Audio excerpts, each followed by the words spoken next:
Mr. and Mrs. Vendor, do you want me to speak to 41% of the buyers, or do you want me to speak to 100% of the buyers?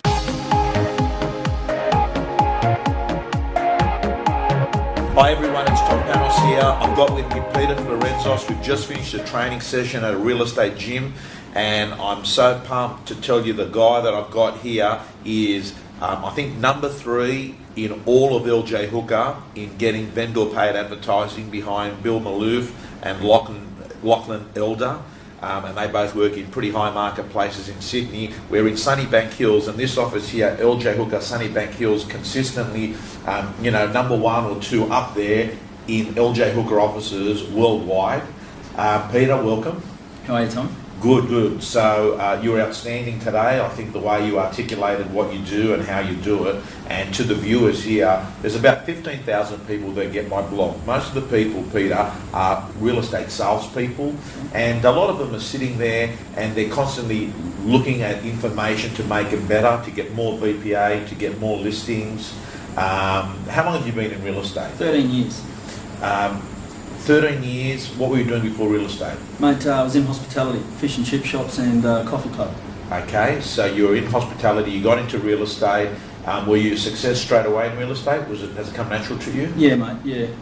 It was, I think in the first 3 months I sold 22 homes. So, and you're sort of trying to work out what you're doing and find yourself in the industry and going forward from that, so yeah. Okay, so 13 years in real estate. You're now an owner here as well, a shareholder in the business, but most of the time you spend listing and selling real estate. Absolutely. Yeah. Can I talk? What's your average sale price? 500-600. 500 or 600, and average marketing you normally get? Oh, mate, they'll range from about $5,000 up to one I signed up this week for $27,000. Okay. Let me ask you, what are, off the top of your head right now, some of the tips on getting good VPA? What makes a good VPA agent? Mate, selling the benefits to the customer. If they understand the benefits of what marketing can do to them and their property and their current situation that we're marketing for them, the sky's the limit. And the biggest advantage of it is if they do it 100% correct. If they don't get exactly what they want, they can still make a great business decision on saying, well, we've given it our best shot, the agent's given it their best shot, so let's just move on with our life. Flip side of that is, God knows how much more they get over reserve. Okay, so what you do is articulate the value that they're going to get for the money that they're spending. Absolutely. So value to you is what? The value that they're going to get a higher price. A result. A result. Giving themselves a better chance of getting a result. If the buyers don't know about it, they can't buy it. The old cliche, you can't sell a secret. So, okay. Yeah. Okay, now can I ask, do you work hard? Work smart. Yeah, you do work hard. Of course you're hard. It's real estate's a hard job on the mind. It's not a physically hard job. But if you work smart and you put your sellers and buyers to make smart decisions and to find the right people for the homes, it's easy. If you try and, I suppose, put a circle in a square, it's not going to go. So Right. Don't try and sell a home to someone that it doesn't suit, because it's going to make your life hard. But if you work smart and try and find the 5% in the world that want the home, they'll pay for it. Not the 95% that don't, because they'll try and negotiate it. Right. And it's so much easier to push a buyer up than a seller down. Right. We hold ample records in this district for all different types of property, and my big thing is to maximise result for an owner, not bring them down in price, get the buyer up, because they're sort of walking through the home in a negative way. We've had enough of this home, they've moved on to their next dream, Yeah. and they know all the faults of the home and all that sort of stuff, whereas the buyer is walking through the front door going, wow. So they're in a really happy, positive mode, so they're happy to pay if it's the right one. Got you. Okay, I want to talk to you a little bit about how does your week structured? How do you normally work? Do you take a day off during the week? No, Sundays is the only day I take off. Okay. Saturday I treat every Saturday like grand final day. Yeah. That's the day you perform. And then Monday's a massive follow-up day from what happened on the weekend.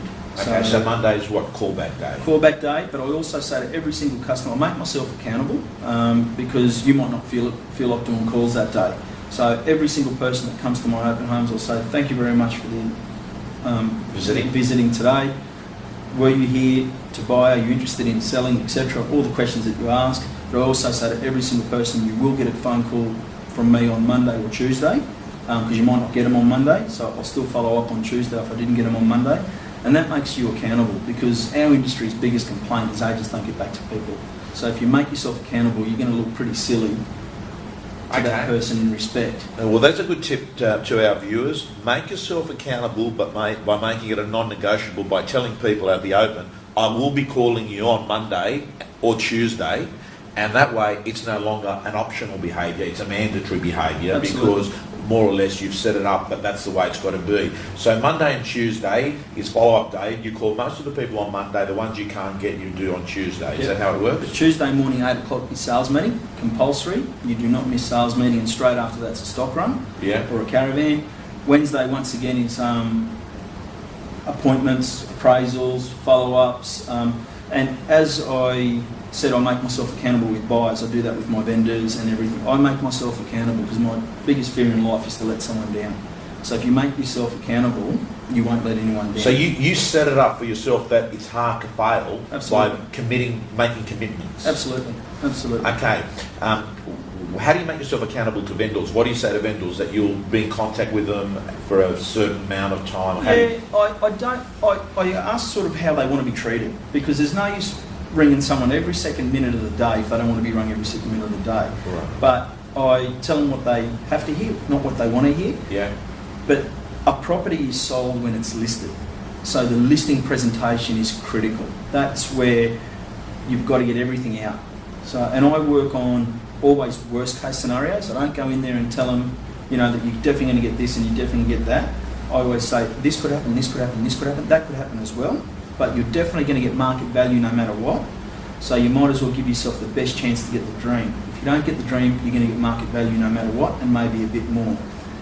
Instead of trying to buy the listing and pumping them up and then bringing them down, Understand. everything is set up at the listing presentation. I've got 2 full-time assistants. Yeah. So once a property is listed, bang, straight away they get an email of a schedule when photographers are going to come, and then we get it back and the professional ad writers write the ads. So all I do is list and sell. That's all I do. Okay, so Peter, you've got 2 assistants. Correct. One does what and what does the other do?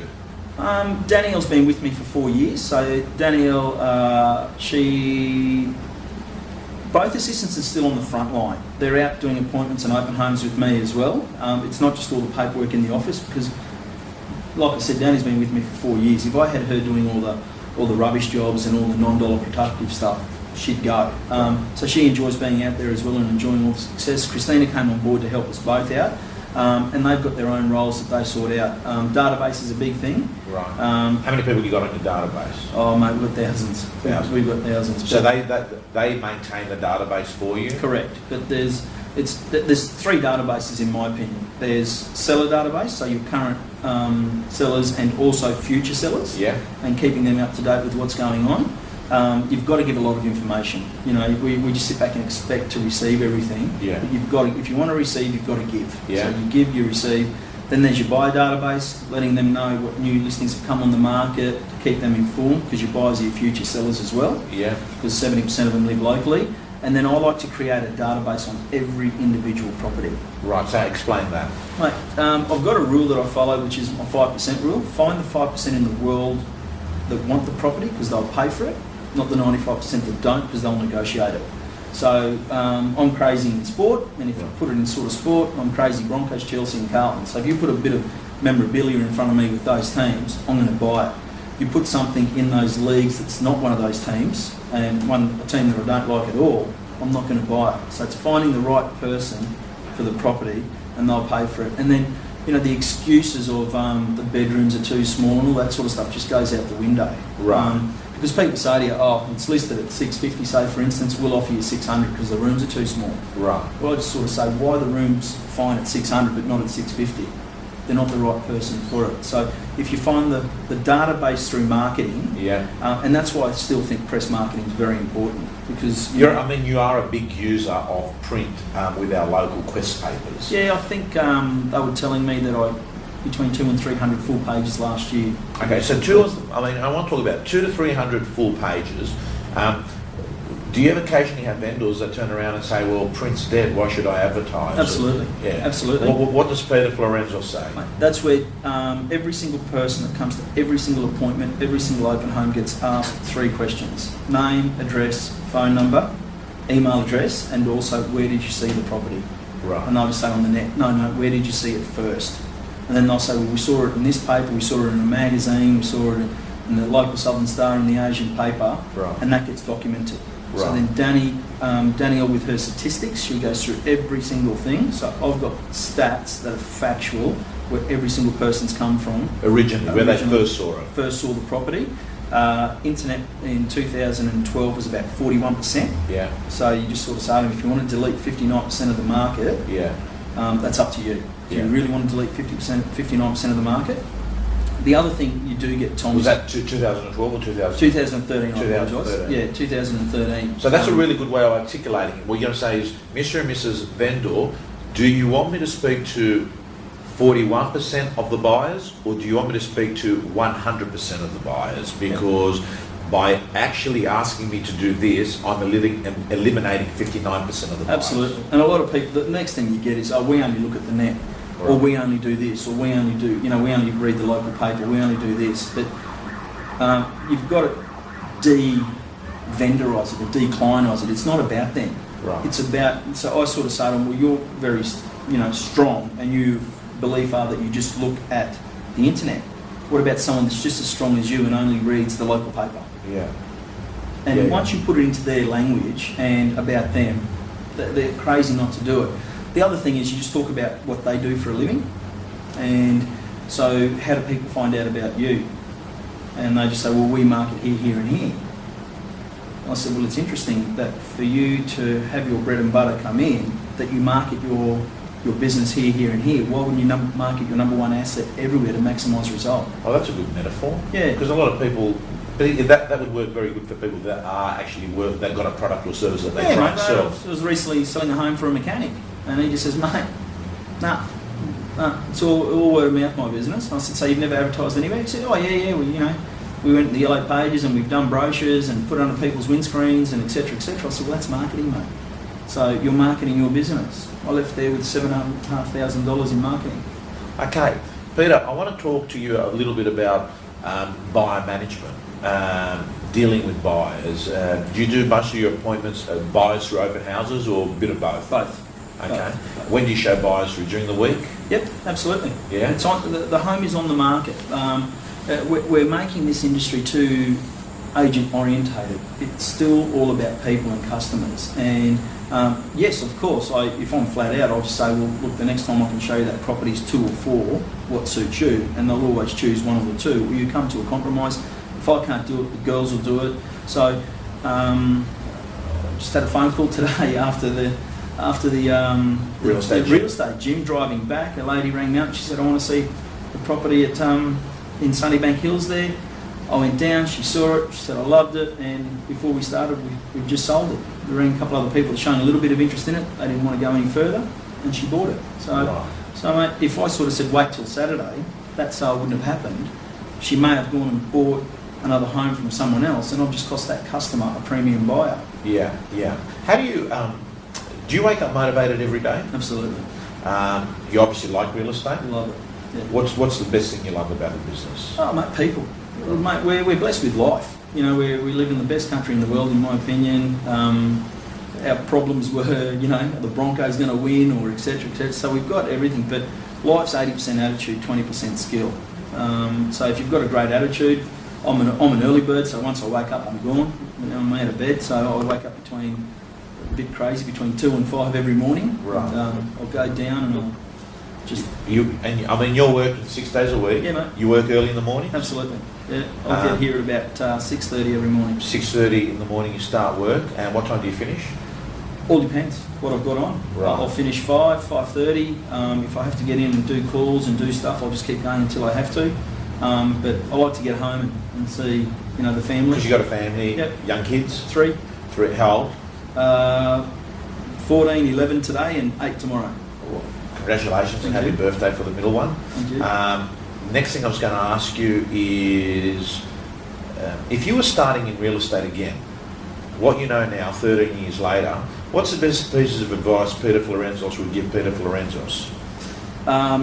Knowledge, plenty of training, treat the way you want to be treated, unbelievable attitude, and the skill will come naturally. Okay, so what you're saying is, if you've got a big enough why and you're motivated, the how will come. You can't fail. You Right. can't fail. And it doesn't matter about global financial crises or whatever. People don't sell real estate just because something's happening. People sell real estate for a reason. We don't sell homes. We market people's situation. And I worked that out a couple of years ago when I sold. It's the fourth time I've sold this home, and I've sold it twice private treaty and twice by auction. And I learned that every single time it was a different situation. Right. From death to divorce to upsize to downsize. So I just realised, well, you know what? I'm marketing that situation because that home is sold 4 times, 2 different ways. So that's all we do, is we just market people's situations. The other thing is listen. You've got to be a great listener. Like, we talk a lot, we never shut up, but you've got to know when to shut up and listen. And don't sit there talking about yourself and how good you are and what you've done, etc., etc. Because you're only as good as your last sale. But those people don't really, sellers and buyers don't really care. It's all about them. They want to be talked about. All right, Peter Florentzos, we're talking about one of the best LJ Hooker officers in the country, or worldwide, LJ Hooker, and number 3 marketing agent across that group. Your office here, consistently number 1 or number 2 up there in the Hooker group, LJ Hooker, Sunnybank Hills. I want to thank you so much for your time. I'm hoping that a lot of our viewers are able to pick up, the passion and your ability to work hard and your belief of success. I want to thank you so much. Thanks, Tom. When you're told that things aren't looking good, you can actually start looking backwards in your life. And what I say is, it's a very good exercise to reverse engineer your life. In your last hour, in your last day, what would you say? Did I live a lie? Did I actually live someone else's life?